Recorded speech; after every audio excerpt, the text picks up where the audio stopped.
Hello all, I am Aedan Mordecai, lead Asia-Pacific Analyst at Sibylline, and today I'm fortunate enough to be joined by Jonah and Sophie, and today we're going to be talking about the crisis in South Korea for our latest Insight podcast.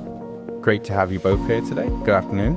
So, as I mentioned, we're talking about South Korea today, and a lot has happened in the last month or so.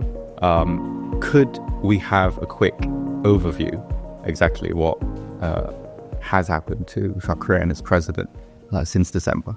Yeah, absolutely. So South Korea is currently experiencing an unprecedented political crisis. Is that unprecedented though? Because South Korea has had impeachment before towards its president. So the situation is pretty historically unparalleled because while we had former President Park Geun-hye who was impeached in 2016, that was over a corruption scandal. And so she was not charged with insurrection, and she also did not attempt to invoke emergency powers to override South Korea's democratic institutions. Maybe a comparable precedent could be the 1979 military coup led by Chun Do-hwan, but that actually involves a military takeover rather than an elected president briefly invoking martial law before being removed through legal processes. Moreover, Yoon's indictment marks the first time a South Korean sitting president has been, arrested and indicted while still technically in office. So this is actually pretty unprecedented. Thank you. And how did the martial law unfold? A very brief one. And how did we get to where we are at the moment? So at the time, on the 3rd of December 2024, Yoon announced a martial law, and he justified this announcement as a response to what he described as anti-state forces and pro-North Korean elements. But very quickly after he announced this martial law, this was suspended by the National Assembly. It was overturned by lawmakers after very dramatic scenes that unfolded in the National Assembly very late at night. His impeachment was then passed on the 14th of December, and that led to his suspension from office. He was then arrested about a month later on the 15th of January after a very long standoff between his security detail and law enforcement. So now he's facing a criminal trial for insurrection, and at the same time, the impeachment process is still ongoing. So with regards to the criminal trial, he could be sentenced to life imprisonment or officially even the death penalty, although that's highly unlikely, as South Korea has, in effect, a moratorium on the death penalty since 1997. This can be the case because South Korea does not grant presidential immunity for insurrection-related offenses. So who will be deciding the impeachment situation? Is that the same who will be deciding his criminal charges? No, so these are two legally separate processes, and they will be decided by different courts. The Constitutional Court is responsible for reviewing the impeachment process, and the criminal trial will be decided by a sole court, which is not the Constitutional Court. And Jonah, what is the latest on his court proceedings? What is it looking at the moment? What's the outlook for you? Sure. So as Sophie outlined, Yoon is facing two sets of trials. In regard to his impeachment, the Constitutional Court, lawmakers voted for impeachment in December. The Constitutional Court will determine whether to confirm that impeachment. It has 6 months to decide that, so up to 12th of June. Traditionally, the Constitutional Court has 9 judges, but at current, there are only 8. There was issues in regards to increasing the number of judges from 6 to 8, and deliberations between the various parties, and the former acting president, the one who took over from Yoon Suk-yeol, Han Duck-soo, was impeached himself over not appointing judges. So that remains very contentious. It requires a vote of 6 out of 9 to pass, and these deliberations will continue over the coming months. Separately, his criminal trial will continue. He remains detained, and over the coming months, the court will make those deliberations. Given the separate trials, and that creates a lot of political uncertainty about his fate. And what will happen if the court finds him guilty, I guess, of violating the Constitution at the end of this case? So if the Constitutional Court confirms Yoon's impeachment, then he would no longer be president. There would be election would have to be held within 60 days. Okay. And I guess if they don't find him guilty, he will be restored to his president's position officially? Yes. That would be, I imagine, quite a tenuous situation if that was to happen. And while this is happening, while these court cases are dragging out, how has the public reacted, particularly on the streets? Have they really made their voices heard one way or another? Yes, so since the impeachment and the indictment of President Yoon Suk-yeol, public sentiment has been very polarized. We've had pro-Yoon and anti-Yoon factions actually taking to the streets and sometimes massive demonstrations. So supporters of Yoon argue that the whole criminal trial and the criminal charges are politically motivated, and that they're a deliberate attack by the opposition-led National Assembly to remove Yoon Suk-yeol, who is a democratically elected president. And actually many within these pro-Yoon factions believe that Yoon's declaration of the martial law was a legitimate attempt to stabilize the country in the face of anti-state forces. However, on the opposition side, particularly those aligned with the Democratic Party, view Yoon's actions as something that was a dangerous power grab, and that, you know, the whole situation that unfolded was a direct attack on South Korean democracy. And so the unrest that we've seen, there is a high likelihood that it will continue. Since Yoon's arrest, we've seen that demonstrations have persisted around official buildings, around courts, and in central Seoul, as people voice their discontent on both sides. And some of the rallies have turned very confrontational. I think that, was it a couple of weeks ago that a pro-Yoon rally resulted in pro-Yoon supporters storming a district court. So I think that, as we have various important dates arrive, we'll probably see high levels of such domestic unrest. The ongoing criminal trial and the different hearings, for example, could act as flashpoints for such unrest to emerge. And especially if decisions that are taken and rulings are perceived as unfair by either of the factions, there is a high likelihood that protests and rallies will erupt once again and possibly intensify. So the situation overall remains really volatile, and the whole situation has created an environment where further unrest is likely. Just to add to what Sophie's saying, Yoon's trial is a major flashpoint for unrest, but he's not the only political heavyweight facing legal troubles. In the 2022 election, there were two major candidates, Yoon and Lee Jae-myung, the leader of the Democratic Party. Yoon ended up winning by less than a percentage, very closely fought election.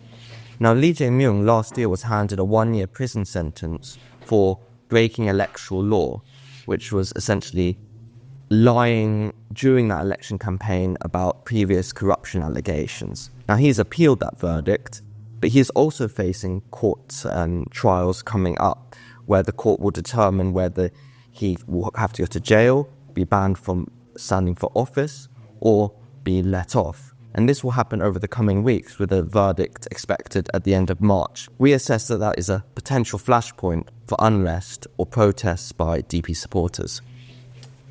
And that's interesting that you mentioned that protests sometimes getting out of hand, and particularly the one that broke into the court a couple of weeks ago. And I was wondering what the drivers of that is, because as far as I'm aware, South Korea has quite a healthy recent history of protests. They're very regular, as anyone who visits there might see, but typically carry on in an orderly fashion. So what has changed about this current situation, or what is a bit different that means that we're potentially seeing a little bit more trouble than we would typically, maybe?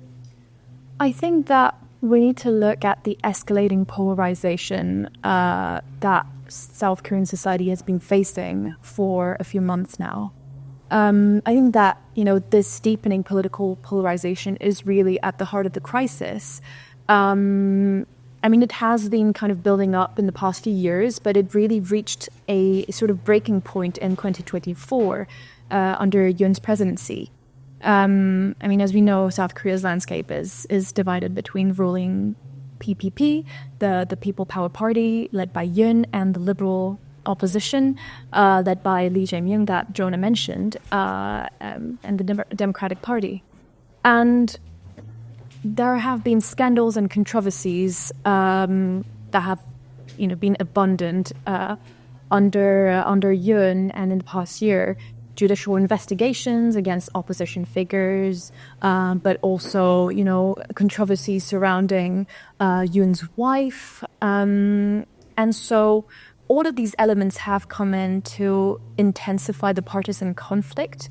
And the 2024 elections didn't help, given the fact that the opposition Democratic Party secured a significant majority in the National Assembly. And so this has made it difficult for Yoon to push through policies that he preferred. And, this is also probably why Yoon, announced a martial law on the 3rd of December. It was a means for him to bypass parliamentary opposition and push through his policies.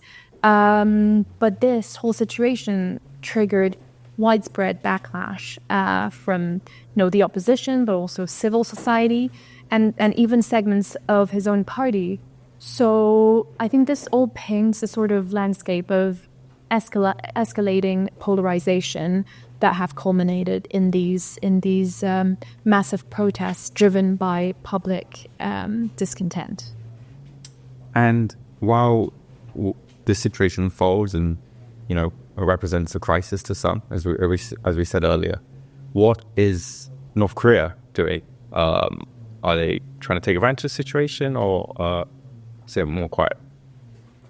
I think North Korea are, to an extent, sitting back and letting South Korea deal with its own problems. North Korea is continuing in line with recent trends. So in recent weeks, it tested a hypersonic missile, it's tested a cruise missile. It has also closely monitored what is going on in the US, with Trump coming to power and the potential for a resumption of dialogue. But predominantly, in our view, North Korea is highly distracted by its growing involvement in the war in Ukraine. North Korea has deployed 11,000 troops, reportedly, to Russia to fight in Kursk Oblast, and is set to send more. So its ability to actually escalate the situation is limited. So far it's issued propaganda statements and criticized South Korea, but it hasn't done anything too major so far. And do we expect that to hold mostly in the coming weeks and months? Yeah, we would say the most likely outcome would be North Korean behavior to be in line with current trends, not to overly escalate, given its resources are constrained by what it's doing in Russia. But it's also going to be closely monitoring to see what direction the US takes, as well as if there's any potential new foreign policy from South Korea. And while this is also going on, and seems like a distraction to me, how is the South Korean government working, if it is at all. I'm sure they have other things to do. What does that situation look like domestically?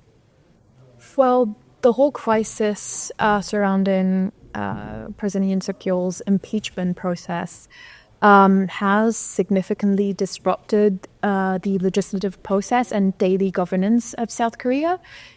It has created an environment of policy stagnation and overall uncertainty. With Yoon suspended from office, the government is effectively in a sort of limbo. We've had two acting presidents in a very limited amount of time, and these have not been democratically elected. So they are not on a democratically elected mandate, as was Yoon Suk-yeol. So the crisis has perpetuated parliamentary deadlock. With the opposition-controlled Democratic Party kind of leveraging its majority to block initiatives linked to the PPP, while pushing for further investigations into his presidency. In parallel, the former acting president Han Duck-soo, while he was still acting president, as he's been impeached, as Jonah mentioned, he vetoed 6 opposition-backed bills, and which deepened the deadlock. So what we can kind of see here is that, policy initiatives have stalled, and there is no clear path forward at the moment, while we're still in this sort of, situation where Yoon's fate is going to be decided. And say the court does vote to impeach, and we therefore have an election, 60 days. What way is the public leaning? What way? How has this whole situation shaped the public's opinion of the two major parties in the meantime? So there's been a lot of fluctuation. As Sophie highlighted earlier, the main trend here is massive political polarization. There's a big split between the left and the right in South Korea. Immediately following the imposition of martial law, Yoon's popularity and the popularity of his PPP party was very low. A lot of people disapproved of the decision, including within his own party. Yoon's popularity himself has been low for several months now. But there has been a slight shift. So while a lot of the public approved of the impeachment of Yoon, they very much did not necessarily approve of the impeachment of Han Duck-soo, the acting president. And a lot of people considered that impeachment to be politically driven by the Democratic Party. The Democratic Party also has its own scandals and people who dislike their policies, both foreign and domestic. So what we've actually seen is the PPP start to rise in the polls, particularly amid the arrest of Yoon. And about now it's about neck and neck, really, making such an election hard to predict. But what's really important here is we don't know who a PPP leader in an election would be, because Yoon would be in jail potentially, or not eligible to stand. Lee might not be eligible to stand. And in recent matchups between Lee and potential PPP candidates, Lee still seems on top. But at the moment, it's too close to call. Yeah, I absolutely agree. Voter preferences could still very much shift depending on how the impeachment process unfolds. Because it seems like public opinion has been really responsive to all of these, little events and how the criminal trial and the arrest unfolded. And so overall, the race remains way too close to call. And say, hypothetically, we have an election and Democratic Party presidential candidate comes into power, whoever that may be, Lee or someone else. What kind of policy shifts, if any at all, could we expect under Democratic Party administration compared to Yoon's two odd years power? We would likely see a shift on a number of different areas, starting with North Korea. The DP supports more engagement with North Korea, more dialogue whereas Yoon has very much been about building deterrence, doing the military drills with the US, no engagement, and threatening North Korea. What is interesting is the DP's willingness to engage with North Korea somewhat aligns with Trump's. So Trump's summits with Kim Jong-un in his first term occurred under a DP administration in South Korea, and that administration helped enable it. So there could be more dialogue there, but we're pretty skeptical about how much could be agreed, given that there was significant differences between the two sides, between North Korea and South Korea, between North Korea and America last time around. And this has only gotten much more severe given North Korea's involvement in the war in Ukraine and its increased belligerency in the peninsula. And would North Korea, say, Democratic Party government, the US, Washington, potentially more open to engagement compared to this time last year, would North Korea also reciprocate that, or would they maybe not be as keen? I think there's probably less desire or less urgency to make such a outreach to the US, given its growing ties with Russia, that North Korea and Russia have signed a defensive pact, so there's less economic incentive to make such a deal. And if we talk about Japan at the moment, of course, nearby, what is their stake in the situation? How are they viewing the situation unfold, and where do you think they want it to ultimately land? The biggest legacy of the Yoon Suk-yeol administration so far has been the rapprochement with Japan. He decided during his tenure to put aside a lot of historical issues and to work towards cooperating more militarily with Japan, as well as on a trilateral basis with the US, very much pushed by former US President Joe Biden. Now, the DP and Lee Jae-myung are a little more skeptical. They're not against cooperation in the economic fields and working with the US, but they focus a bit more on this sort of historical issues concerning World War II and what they perceive as Japan's lack of apologies around that. So they perhaps will be more restrained in working with Japan. This might not be such a big deal, given that Trump will probably want to work more on a bilateral basis rather than a trilateral basis anyway. But even in Japan, there are issues there with the government being very unpopular, lacking a majority. So the pace of the rapprochement and the amount in which South Korea and Japan are going to cooperate over the coming years is probably going to slow down regardless of the developments in South Korea.